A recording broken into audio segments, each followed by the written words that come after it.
बैगन छाप जिंदाबाद जिंदाबाद जिंदाबाद। बैगन छाप जिंदाबाद जिंदाबाद जिंदाबाद। सुमंत भैया जिंदाबाद जिंदाबाद जिंदाबाद। सुमंत भैया जिंदाबाद जिंदाबाद जिंदाबाद। आपका बटन कहाँ दबेगा, बैगन छाप जहाँ रहेगा। जी हाँ मेरे प्यारे मतदातागण साथियों, ग्राम पंचायत राजखोड़ा से मुखिया पद के उम्मीदवार सुमंत कुमार, जिनका चुनाव चिन्ह बैगन छाप बैगन छाप बैगन छाप।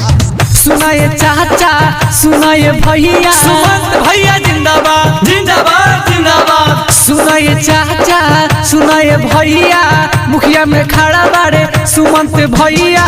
परतानी हमें राउर पैया, देती ध्यान बानिसान, बैगन छाप पकड़ी मतदान। देती ध्यान बानिसान, 6 नंबर पे करी मतदान मतदान।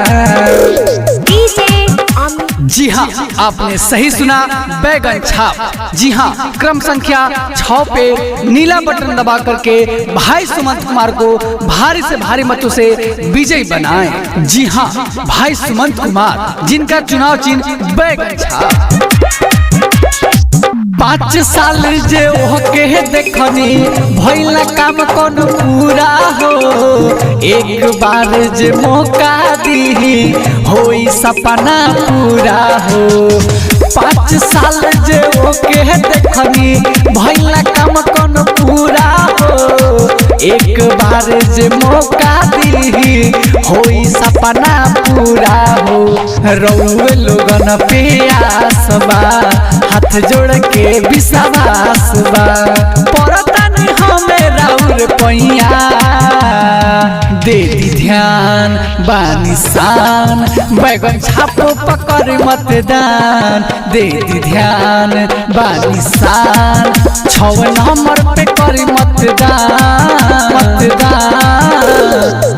जी हाँ जुल्म जोर के टक्कर में संघर्ष हमारा नारा है, जुल्म जोर के टक्कर में संघर्ष हमारा नारा है। जो जनता की सेवा करे वही हम सबका प्यारा है। जी हाँ आपके अपने क्षेत्र संख्या 1 से ग्राम पंचायत राजखोड़ा से मुखिया पद के उम्मीदवार भाई सुमंत कुमार।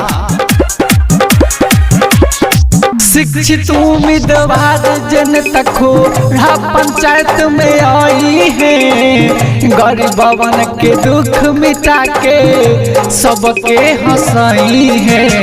शिक्षित उम्मीदवार जनता खोड़ा पंचायत में आई है, गरीबवन के दुख मिटा के सबके हंसाई है। हाथ जोड़ के विश्वास बा, रउए सभन पे आस बा। परतानी हमें राउर पैया, देती ध्यान बानिसान, बैगन छाप पकड़ी मतदान। देती ध्यान बानिसान, 6 नंबर पे करी मतदान 6 नंबर पे करी मतदान।